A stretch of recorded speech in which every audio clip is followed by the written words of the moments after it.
Hay unas finales de la NBA que terminaron encima de un ring, y no son unas finales cualquiera, son las del último anillo de Michael Jordan. Sí, como lo oyes, terminaron en un combate entre Rodman y Malone. Historias del deporte.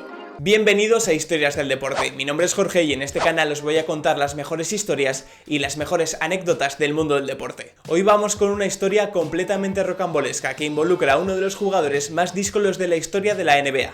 Estamos hablando de Dennis Rodman, un jugador muy conocido por jugar a baloncesto, pero todavía aún más conocido por lo que hacía fuera de las canchas. Sus peinados coloridos y su vida extradeportiva, siempre relacionado con grandes celebrities como por ejemplo estuvo casado con Madonna, han hecho que Rodman traspasara lo que es el propio juego del baloncesto. Tenía muchas habilidades fuera de la cancha, pero dentro lo que mejor se le daba era coger rebotes. De hecho, en 7 temporadas consecutivas es el máximo reboteador de la NBA, y esto le hace que en 1995 los Bulls se fijen en él para ficharle, justo coincidiendo con la llegada de Michael Jordan. Bueno, la vuelta después de haberse retirado, irse a probar el béisbol, verse que no se le daba tan bien y volver a jugar a la NBA, que era lo suyo y donde realmente destacaba. Estar en los Bulls con Jordan hacía que mucha gente se sintiera intimidada, básicamente porque estar junto a un jugador tan competitivo hacía que tú también quisieras ganar, que no te señalara que por tu culpa habíais perdido. Pero realmente esto a Rodman le daba absolutamente igual. Seguía haciendo su vida como si jugara con cualquier otro jugador. Él lo que quería era salir de fiesta, era irse a Las Vegas, era conocer a chicas. Era su vida. Su vida no era el baloncesto. Su vida era lo que le había conllevado jugar a baloncesto. Y eso lo disfrutaba como nadie. Precisamente en el verano de 1995, donde hemos dicho que ficha por los Bulls, también ficha por otra empresa, WCW, una empresa de lucha libre, o sea, el wrestling, o sea, la WWE, aunque no era WWE porque era su competencia en aquella época, aunque al final esta empresa la acabó comprando WWE, bueno, las luchitas falsas o luchitas guionizadas, como queráis llamarlas. En esta empresa era habitual que contrataran a famosos para que hicieran apariciones esporádicas, y en 1995 Rodman acompañó al archiconocido Hulk Hogan en su combate en Bash at the Beach. Pero volviendo al baloncesto, aquellos Bulls eran una máquina imparable. Hicieron la mejor temporada regular de la historia de la NBA hasta la fecha, ganando 72 partidos y solo perdiendo 10 de ellos. No parecía que Jordan hubiera estado 2 años dedicándose a otra cosa, la verdad. Y en los playoffs siguieron haciendo de las suyas y ganaron el 4º anillo de Jordan y el 4º anillo de los Chicago Bulls. Pero hemos dicho que en esta historia falta otro contrincante. Tenemos la historia de Rodman, pero falta la historia de Malone.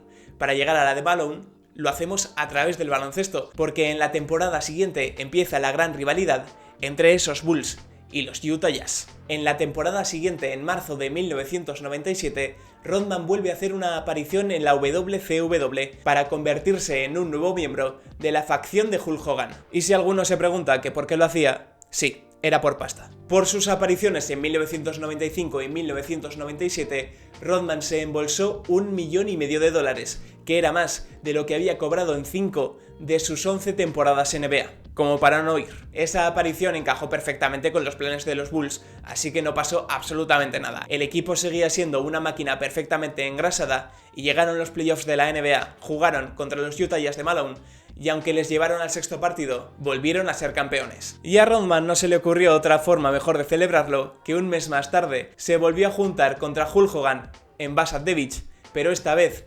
peleando. Y por mucho que estén guionizadas, los luchadores de verdad se lesionan, así que imaginaros el riesgo que había con un jugador que realmente estaba allí de celebrity invitada. De momento vemos que la rivalidad entre Rodman y Malone era meramente deportiva, porque además se defendían mutuamente sobre la cancha. Pero se empezaron a mezclar los dos mundos a partir de la siguiente temporada. En la 97-98, otro luchador muy conocido de la época, Diamond Dallas Page, fue a ver un partido que jugaban los Utah Jazz en Houston, y ahí de repente se encontró a Karl Malone dirigiéndose hacia él, haciendo el gesto del diamante. Era un gesto que hacía él en sus combates. Diamond, diamante, gesto de diamante, por si acaso. Hablaron después del partido y se volvieron a ver en el All-Star. Y en esas conversaciones, Diamond Dallas Page vio como la verdadera vocación del jugador era ser luchador profesional. Entonces se le ocurrió una idea que iba a ser completamente millonaria. Una pelea de él junto a Malone contra Hogan y Dennis Rodman. Además resultaba que ese año volvían a enfrentarse en las finales de la NBA los Chicago Bulls de Rodman. Qué raro se me hace llamarlo los Chicago Bulls de Rodman. Bueno, los Chicago Bulls de Jordan, donde jugaba Rodman, con los Utah Jazz de Karl Malone, lo cual le venía bastante bien a la empresa de wrestling para juntar lo que era una rivalidad deportiva real con la rivalidad guionizada que iban a llevar a cabo sobre el ring. Las finales empezaron con 2 victorias de los Jazz en Utah y la serie se fue a Chicago, donde los Bulls ganaron por 32 el tercer partido. Obviamente en las finales de la NBA, donde las series son a 7 partidos, el descanso entre uno y otro es clave y por eso la carga de los entrenamientos suele ser bastante suave. Y después de la paliza del tercer partido, en el entrenamiento del día siguiente, faltaba un jugador. Sí, Dennis Rodman. El gusano, como se le apodaba, había viajado a su ciudad natal, Detroit, para aparecer en un show de WCW. Sí, estamos hablando de un tío que en plenas finales de la NBA le da plantón a Michael Jordan para irse a aparecer en un show de lucha libre, para que veamos un poco que no estaba nada bien de la cabeza. Pero aún así a Jordan parecía que no le importaba demasiado. Por ejemplo, el que llamó a Hulk Hogan para preguntarle que dónde estaba Dennis Rodman fue Phil Jackson, su entrenador, que le llamó enfadado en plan, ¿dónde está mi chico? ¿Dónde está mi chico? Pero claro, obviamente su chico había volado a Detroit. Y para Rodman, sinceramente, que un entrenador fuera detrás de él era completamente normal y le daba igual. Y aunque a Jordan no le afectaba tanto, diciendo que para él, con tal de que rindiera sobre la cancha, le daba igual, el que sí que parecía enfadado en rueda de prensa fue precisamente Karl Malone. El jugador venía a decir básicamente que le parecía una falta de respeto y que se estaba riendo de los Utah Jazz. Bueno, puede ser que ahí ya se estuviera mezclando la rivalidad de los Jazz y los Bulls y la de Rodman y Malone en la WCW. Jordan le pedía rendir y lo hizo. De hecho, en el siguiente partido jugó 30 minutos y capturó 14 rebotes, su especialidad completamente controlada. Metió 6 puntos, pero eso sí, estamos hablando de un tío que prácticamente solo cogía rebotes. 7 defensivos y 7 ofensivos. Un reloj. Ah, y por cierto, los Bulls ganaron el partido, con lo cual Jordan, feliz y contento. Y si alguno todavía tenía dudas de si las palabras de Malone eran intencionadas, Eric Bischoff, el dueño de WCW, desveló que les había comentado que si podían tener algún tipo de careo durante las finales, algún tipo muerto, alguna discusión, él estaría encantado, pero que eso se lo dejaba a ellos. Y de hecho, en el sexto partido, el mítico del tiro de Jordan y el último llegaron a las manos.